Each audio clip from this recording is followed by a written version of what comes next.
बिस्मिल्लाहिर्रहमानिर्रहीम। आज एक नए टॉपिक के साथ एक्टिव और पैसिव वॉइस, जो कि एक बहुत इम्पोर्टेंट हिस्सा है।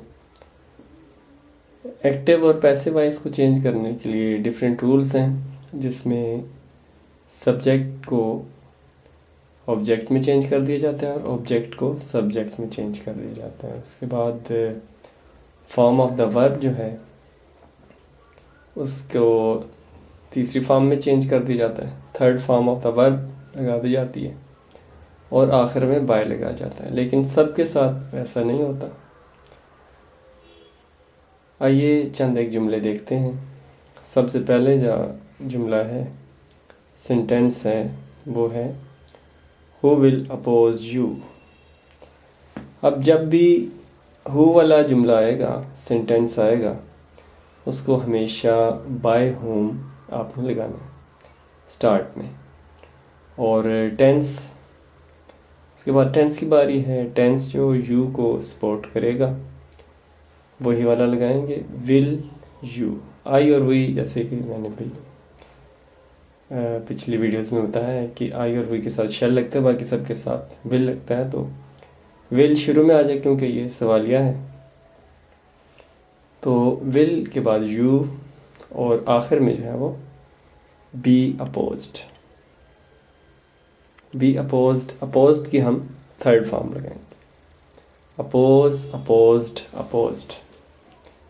कि तुम्हारी मुखालफत कौन करेगा, हु विल अपोज यू। उसका पैसिव वॉइस जो है, by whom will you be opposed. अब यहाँ पे हमने बी लगाया है। बी जब भी फ्यूचर इंडेफिनिट होगा, जब उसको हम पैसिव वॉइस में चेंज करेंगे तो विल के बाद बी इस्तेमाल होगा। उसके बाद दूसरा जुमला है, डू नॉट टेल अ लाई, झूठ मत बोलो। अब ये जुमला जो है ये इम्पेरेटिव जुमला है। इम्पेरेटिव मतलब हुक्मिया जुमला है। और हुक्मिया जुमले की पहचान यह है कि उसमें सब्जेक्ट नहीं होता। जिस तरह ओपन द विंडो, इसमें सब्जेक्ट नहीं, दरवाज़ा बंद कर, ओपन द विंडो, खिड़की खोल दो।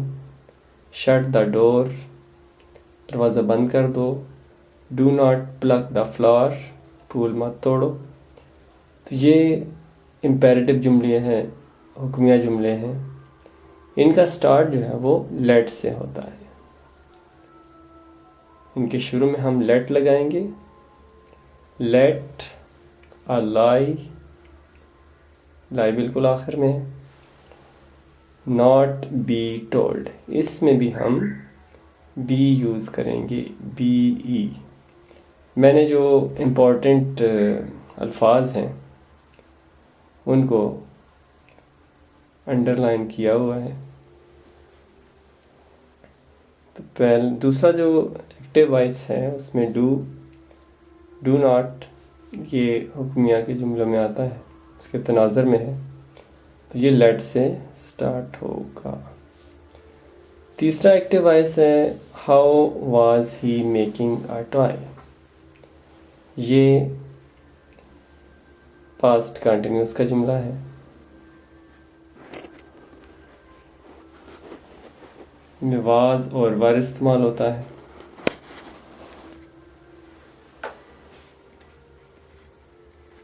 इसको हम ज़्यादा क्लियर करते हैं। हाउ वाज ए टॉय, जब हम इसको पैसिव वॉइस में करेंगे तो सवालिया हाउ जो है इसमें चेंज नहीं आएगी, सेम वैसे ही रहेगा। उसके बाद हम बिल्कुल आखिर में चले जाएंगे, a toy. A toy single है, सिंगल के साथ हम वाज लगाएंगे। चूँकि ये सवालिया है तो मैंने आपको बताया था कि जितने भी हेल्पिंग वर्ब हैं वो बिल्कुल शुरू में आएंगे। How was a toy. उसके बाद मेकिंग है। मेकिंग को हमने जब भी पैसिव वॉइस बनाना है उससे पहले हम बीइंग लगाएंगे। और ये निशानी के तौर पर जब भी आईएनजी वाला कुछ भी होगा पहले बीइंग इस्तेमाल होगा उसमें। उसके बाद मेक की थर्ड फॉर्म हमने लगानी है।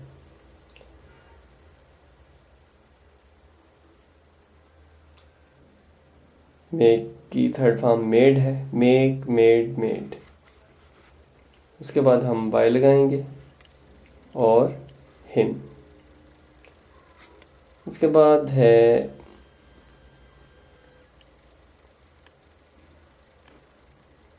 मदर टोल्ड अस अ ब्यूटीफुल स्टोरी, कि वालदा ने हमें, माँ ने हमें एक खूबसूरत कहानी सुनाई।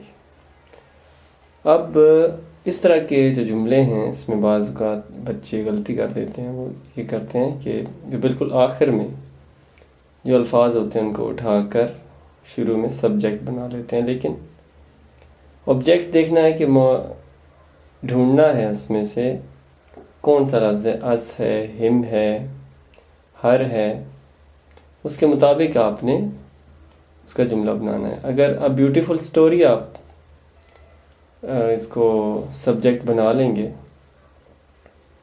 ये इस वक्त ऑब्जेक्ट की पोजीशन में, तो फिर जुमले में गलती के इम्कानात बढ़ जाते हैं। तो मैंने अस को अंडरलाइन किया हुआ है एक्टिव वॉइस नंबर 4 में। तो अस को जब हम सब्जेक्ट बनाएंगे तो वो बनेगा वी। अब ऊपर वाले जुमले में देखें, मदर टोल्ड अस, ये पास्ट को जाहिर कर रहा है, तो पास्ट को हम पास्ट के मुताबिक ही चेंज कर देंगे, वाज या वर लगाएंगे। अब वी है, वही ज़्यादा है, तो we were told a beautiful story by mother. We were told a beautiful story by mother।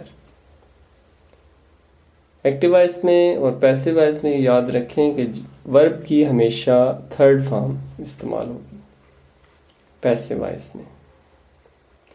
उसके बाद एक्टिव वॉइस नंबर 5 है, they do not do their own work, there own work.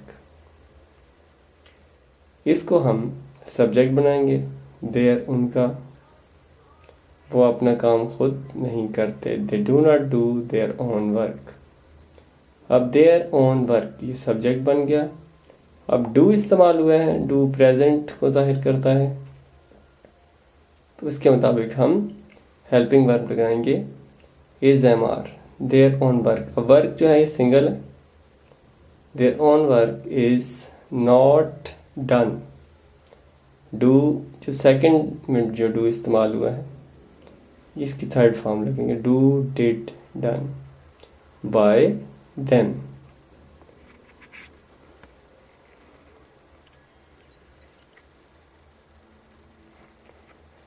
उसके बाद एक्टिव वॉइस नंबर 6 है, इसको हम थोड़ा सा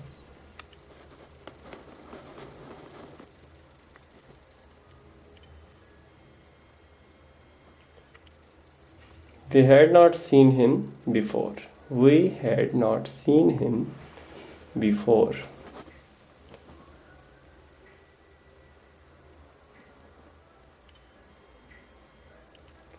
अब बिफोर को आपने सब्जेक्ट नहीं बनाना, इसमें पहले ढूंढना है कि सब्जेक्ट कौन बनेगा।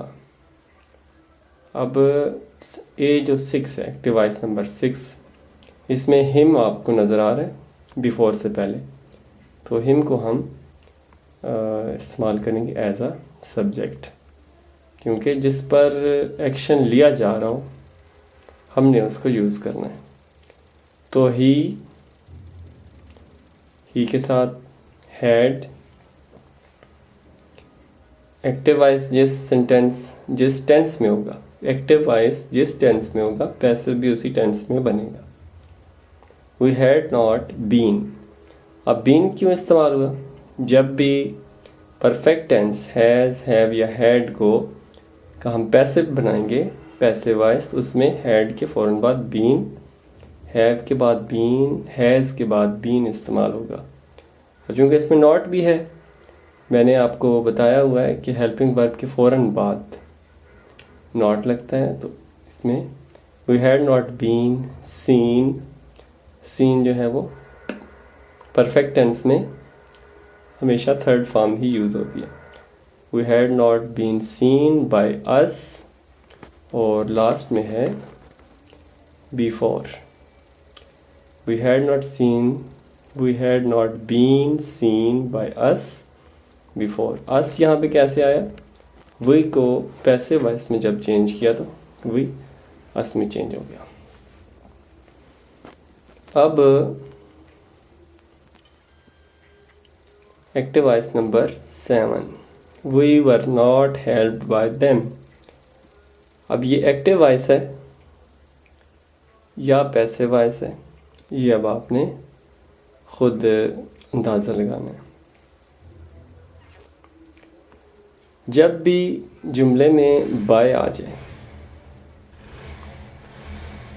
या बी आ जाए, आखिर में बी या बाय आ जाए, ज़्यादातर बाय है, तो वो पैसिव वॉइस होता है और वर्ब की थर्ड फॉर्म भी इस्तेमाल हो रही हो।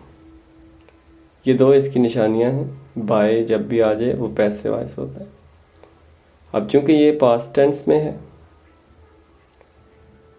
तो जब हम इसका एक्टिव बनाएंगे, एक्टिव बनेगा तो वो देम, बाय देम है तो दे शुरू में आ जाएगा। अब टेंस जो है पास्ट टेंस है, they did not help us.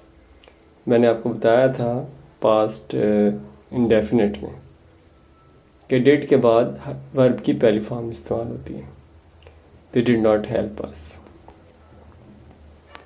अब लास्ट में एक मैंने असाइनमेंट आपको दी है कि इसमें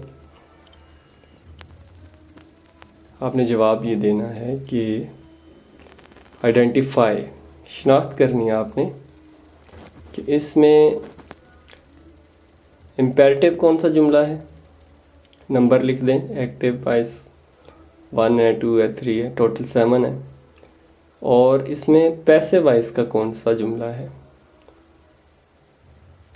तो इसको आपने आइडेंटिफाई करना है। Thanks for watching. इसको आप लाइक भी करें, सब्सक्राइब भी करें, और इस पे आप इसका जवाब भी ज़रूर दीजिएगा। Thank you.